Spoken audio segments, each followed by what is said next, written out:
وتنزل مخلوقاتك وجل عن ملائمة كيفياتك وقربا خواطر الظنون وبعدا ملاحظة العيون ولما بما كان قبل أن يكون مالك الملك تؤتي الملك من تشاء وتنزع الملك ممن تشاء وتعز من تشاء وتذل من تشاء بيده الخير وهو على كل شيء قدير والصلاة والسلام على سيدنا أشرف الأنبياء والمرسلين سيد الأبرار ونقمة الأخيار زين الرسالة والنبوة ينبوع الحكمة والفتوة نبي الأنبياء وصفي الأصفياء الذي بنوره استضاءت الأنوار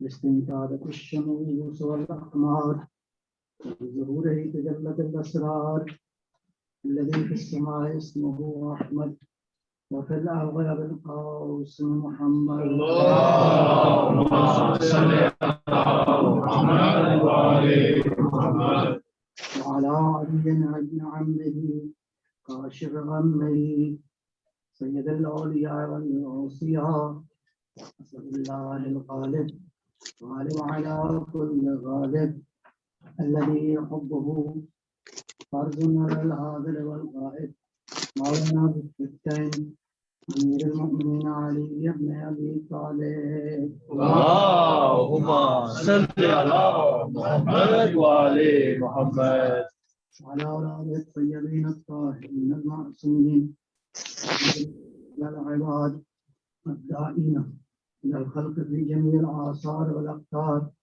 والمآثر والآثار خير القرون الذين يبين للناس مناهج الحلال والحرام أهل البيت المطهرين من الرجس والآثام ورحمة الله وبركاته. أما بعد فقد قال الحكيم بسم الله الرحمن الرحيم صدقنا للناس في هذا القرآن من كل مثل صلوات محمد. اللهم صل على محمد وعلى محمد. سورہ مبارکہ بنی اسرائیل ہے، آیا مجیدہ ہے 89. خود سورہ مبارکہ بنی اسرائیل جو ہے بہت ہی خوبصورت، اگرچہ ہر سورہ کی نورانیت اپنی ہے، اس میں کوئی شک نہیں ہے. یہ سورہ انسانی معراج کے حوالے سے بہت ہی خوبصورت مباحث اس کے اندر موجود ہے. بلکہ پہلی آیا مبارکہ بھی آپ کے موجود ہے، سبحان اللہ اسریٰ بعبدہ لیلا من المسجد الحرام.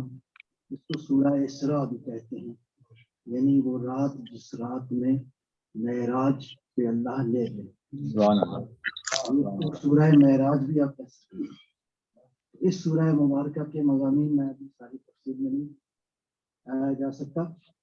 تو ارشاد قدرت ہے وَلَقَدْ صَرَّفْنَا، ہم نے صرفنا یہ مانا ہم نے بیان کر دیا ہے.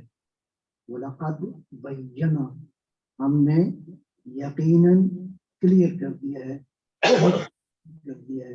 یعنی there is no ambiguity، وہ ابہام نہیں ہے. ہم نے تبین کر دیا ہے للناس، تمام تر انسانوں کے لیے، فی ھذا القرآن، اس قرآن کے اندر کیا بیان کر دی ہے؟ ہر مثال ہم نے بیان کر دی ہے. یعنی ہدایت کے جتنے بھی چیپٹر ہیں، ہدایت کے جتنے بھی آسپیکٹس ہیں، ہدایت کے جتنے بھی پہلو ہیں، ہم نے سب پہلوؤں پر ہر طرح سے مثالیں قائم کر دی ہیں، بیان کر دی ہیں. لہذا انسانوں میں سے اگر کوئی انسان ہے وہ یہ نہ کہے کہ میرے لیے کچھ تو بیان نہیں ہوا. ہم نے ہر بشر کے لیے بیان کر دیا ہے. کہاں بیان کیا ہے؟ فی ھذا القرآن، اس قرآن کے اندر. میں نے عرض کیا آپ کی خدمت میں کہ قرآن کے لیول مختلف ہیں. یہ قرآن جو میرے اور آپ کی